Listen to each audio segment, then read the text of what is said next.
الحمدللہ والصلاة والسلام علی رسول اللہ محمد وعلی آلہ وسلم تسلیما کثیرا کثیرا۔ محترم ناظرین کرام، محرم کا مہینہ گزر رہا ہے۔ اس مہینے کو خدا کی طرف سے حرمت والا مہینہ کہا گیا ہے۔ اسی کے ساتھ ساتھ اس ماہ محرم کو حضرت امام حسین اور اہل بیت اطہار سے ایک خاص نسبت حاصل ہے۔ اللہ رب العزت نے قرآن کریم میں فرمایا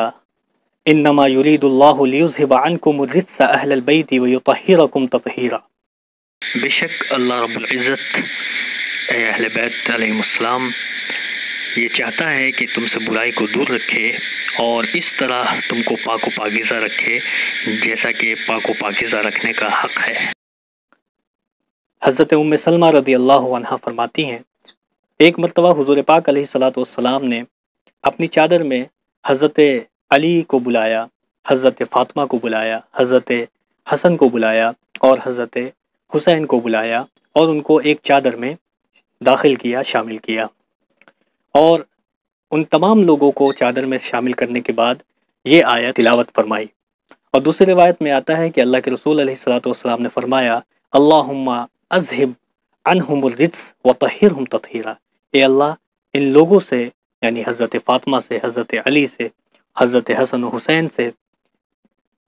گندگیوں کو اور علائش کو دور فرما اور ان کو خوب طریقے سے پاک فرما۔ قرآن کریم کی ایک اور آیت ہے جس میں اللہ رب العزت نے فرمایا قل لا اسألکم علیہ اجرا الا المودۃ فی القربى، کہ آپ کہہ دیجئے کہ میں اس دین کی تبلیغ پر میں کوئی تم سے اجرت طلب نہیں کرتا، ہاں میں مودت فی القربى چاہتا ہوں، میں چاہتا ہوں کہ تم ہمارے اہل خانہ سے، ہمارے اہل بیت سے تم لوگ مودت کا معاملہ کرو، محبت و الفت کا معاملہ کرو۔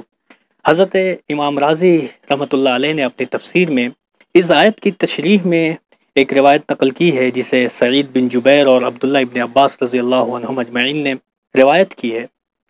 وہ فرماتے ہیں کہ جب یہ آیت کریمہ جب نازل ہوئی تو لوگوں نے حضور پاک علیہ السلام سے پوچھا کہ یا رسول اللہ آپ کے قرابت والے کون ہیں؟ من قرابتک ہؤلاء الذین وجبت مودتہم علینا، کہ اللہ کے رسول یہ آپ کے قرابت والے کون ہیں جن کی مودت، جن کی محبت ہمارے اوپر واجب کر دی گئی ہے؟ تو اللہ کے رسول علیہ السلام نے فرمایا علی و فاطمہ و ولداہما۔ اور اسی روایت کو حضرت احمد ابن حنبل نے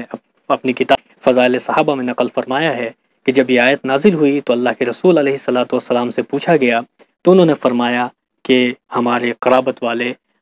علی ہیں، فاطمہ ہیں اور ان دونوں کی اولاد حسن و حسین ہیں۔ مختلف روایات اہل بیت کی فضائل میں وارد ہوئی ہیں۔